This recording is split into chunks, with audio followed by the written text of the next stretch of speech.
Entertainment, music, and delicious Italian food, and it's all for a good cause. Joining me right now to talk about the Spaghetti Dinner fundraiser is Liz Stout with the Adopt a Cat Animal Rescue. Liz, thank you so much for being here. So I was laughing at the name, Spaghetti. Talk a little bit about the dinner event. Our dinner event, it is a spaghetti dinner in honor of our little kitties. It is this Saturday night. It is from 6 to 9. It's at the Moose Lodge on RCA Boulevard, just east of Alternate 1A. It's from 6 to 9 p.m. and it is a wonderful evening. It is dinner, spaghetti dinner, and entertainment, dancing, but most of all it's a silent auction. And we have wonderful items up for auction. It's a great time. If anyone is interested, they can call ahead of time to get tickets, 848-4911, extension 3. Tickets are $20 in advance, $10 for children under 10. If you want to come right to the door, they're $25 at the door. But it's a great event. All the proceeds for the fundraiser go to helping the kitties at the shelter, and it's a great fun event.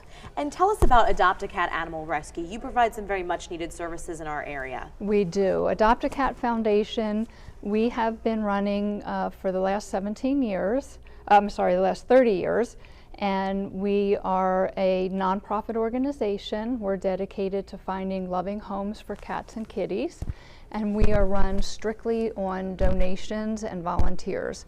So strictly volunteer run only. We don't have any paid employees, and we are located in Lake Park. We also have pet adoptions every Saturday at Pet Supplies Plus. That's on North Lake Boulevard in the former Kmart Shopping Center. That's right. And it's also run by volunteers.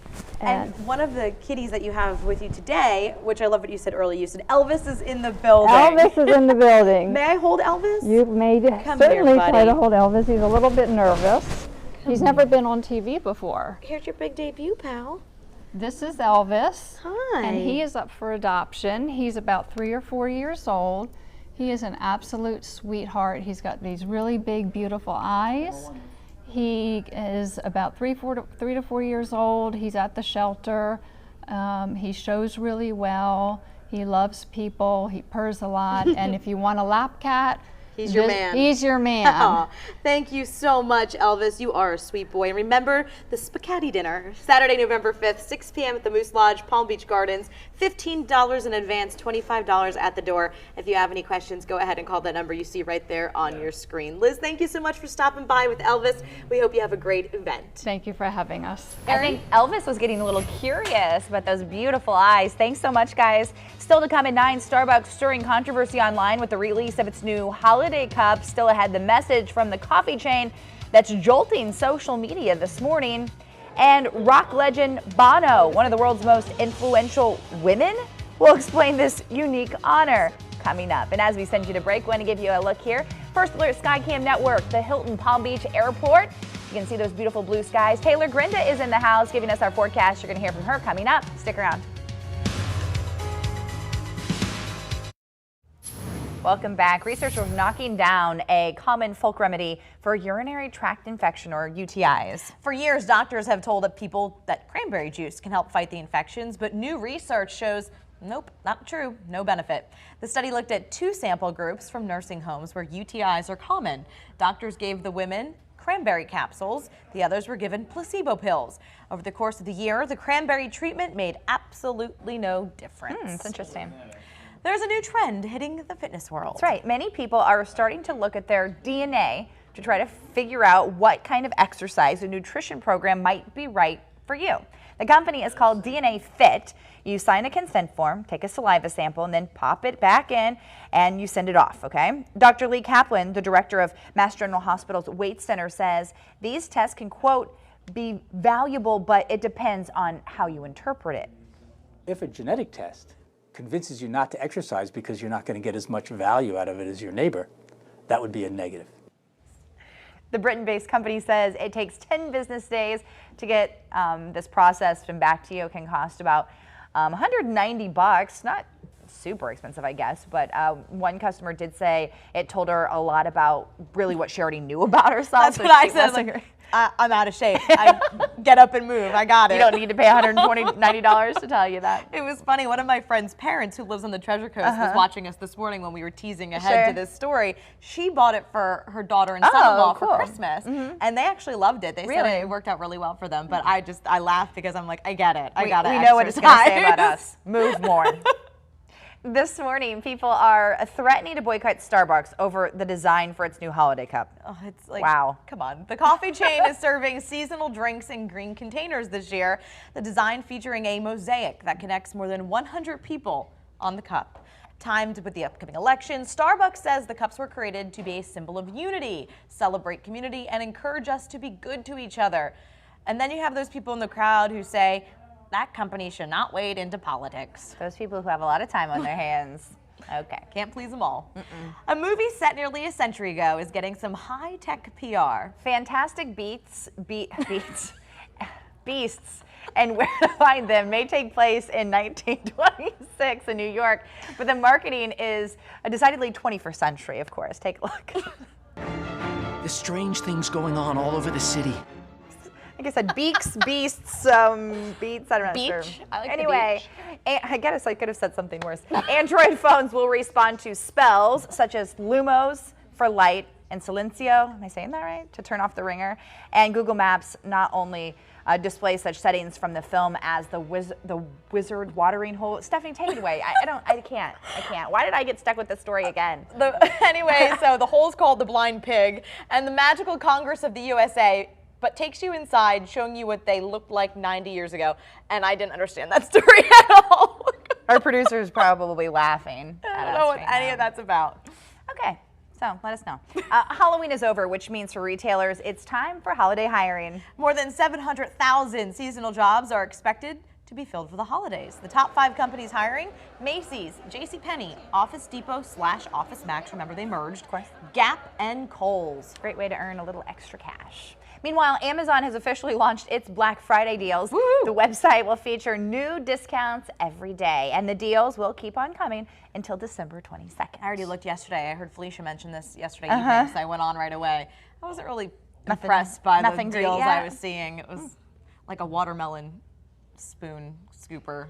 Hey, I think that sounds great. You can get me that for Christmas. I'm good, thanks. The holiday shopping season isn't just a busy time for customers. It's also a very busy time for shoplifters. Unfortunately, a new survey from retail industry experts says more than 30% of all items stolen from a store will be taken during the holiday season. The group also released a list of its most stolen items.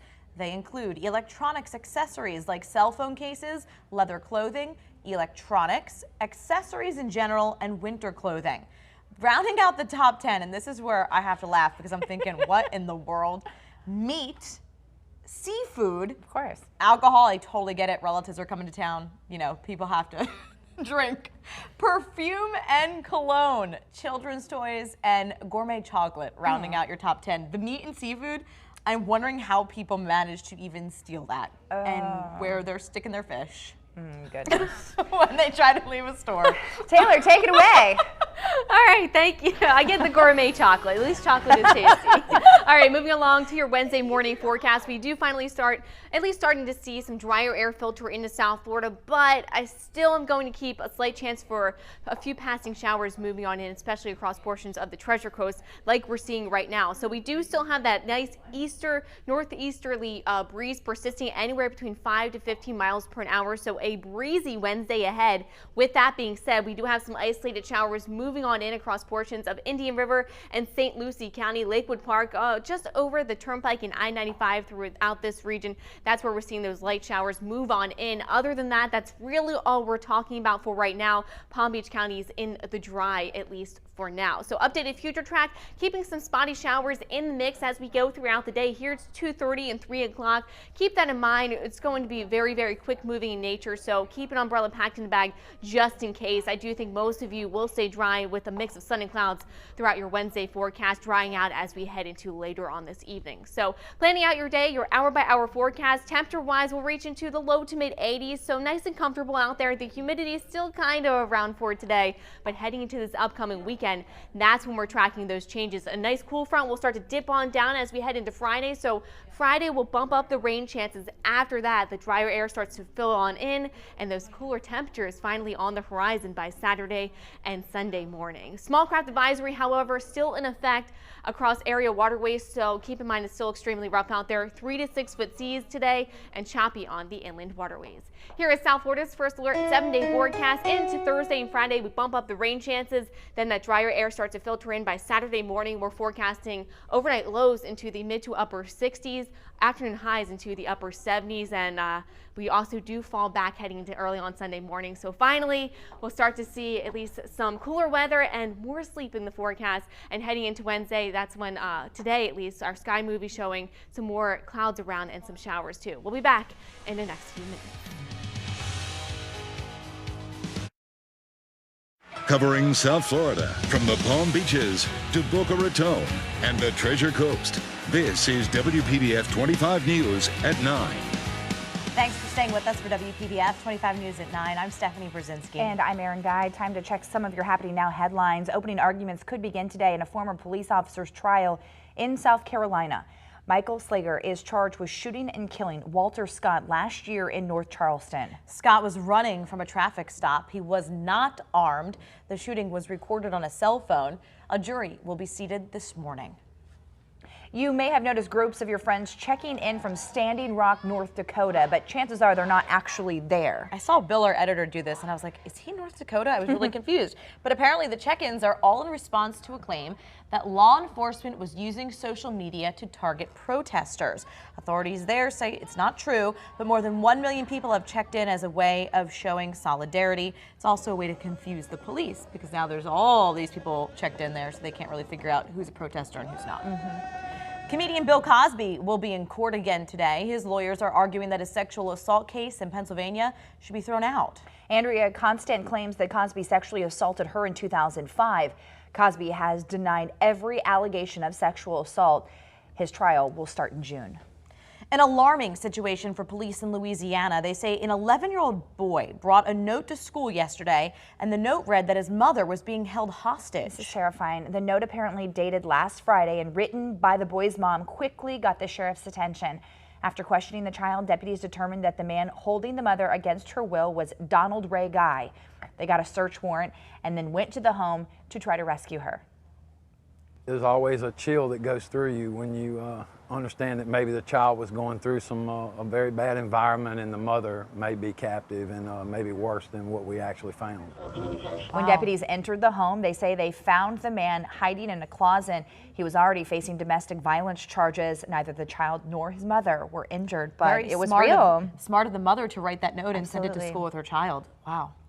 Turning to Commitment 2016 news, some are calling today World Win Wednesday because the candidates are fanning out across the country to make their closing arguments to voters as the race for the White House tightens even more. Nicole Kellyanne is live in Washington with a look at where the race stands. We are 6 days out, and Hillary Clinton is targeting red states now. Yeah, that's right, Aaron and Stephanie. Hillary Clinton headed to Arizona later today, looking to expand the map as new polls out this morning show Clinton in a dead heat with Donald Trump, raising questions about whether that new FBI probe may be taking its toll. At a late-night rally in Battleground, Florida, Hillary Clinton avoided talk of the ongoing federal investigation surrounding her email server and instead focused on her opponent. If you know anybody who says they're thinking of voting for Trump, I want you to stage an intervention. Clinton embarked on a Trump takedown, blasting her rival for his treatment of women. And when you're a star, they let you do it. Through ads. This guy?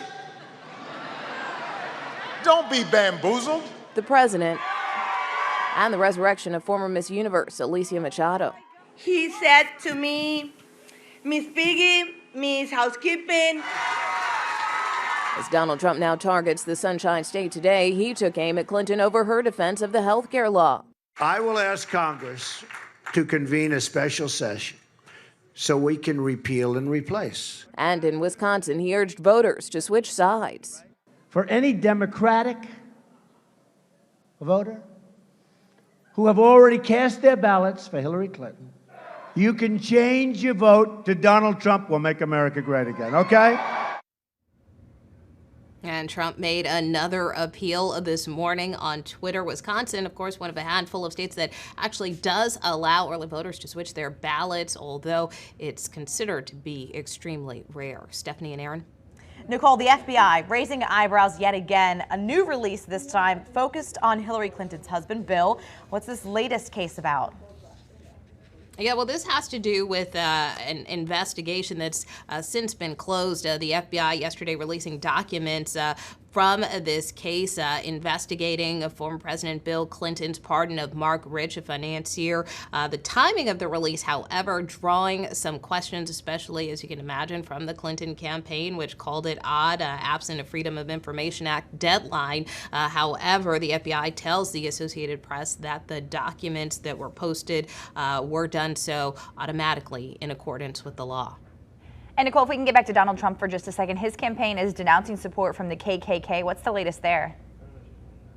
Yeah, well, this all stems from the official newspaper for the Ku Klux Klan, which on its front page expressed its support for Donald Trump. However, the Trump campaign quickly denounced that, as you mentioned, calling it repulsive. The author of the article, however, says that this wasn't meant to be an endorsement of Donald Trump, that they were simply trying to express support for his candidacy. Back to you. All right, Nicole Killian live in Washington. Thanks, Nicole. The future is now at a local school. The people at the Green School have found a unique way to keep kids learning even when they're too sick to come to class. I really like this. Our Sandra Shaw joining us live in West Palm Beach to show us how the Double Bot program works. And earlier, Sandra, we asked you if a student is using the bot at, from home while they're out sick, does it still count as a sick day? Did you find out the answer for us? Well, no, not if they attend all of the classes, but they can't be on the double bot for 10 minutes and then not do it. So, I mean, that's bottom line. But the thing is, everybody here wants to learn because it's in such a technologically rich environment. By the way, I'm the bot operator right now. How scary is that? Double bot, move forward. Okay, and so here we go toward dog. And oh, now I'll stop it. Mr. Green's saying, oh no, I'm right here.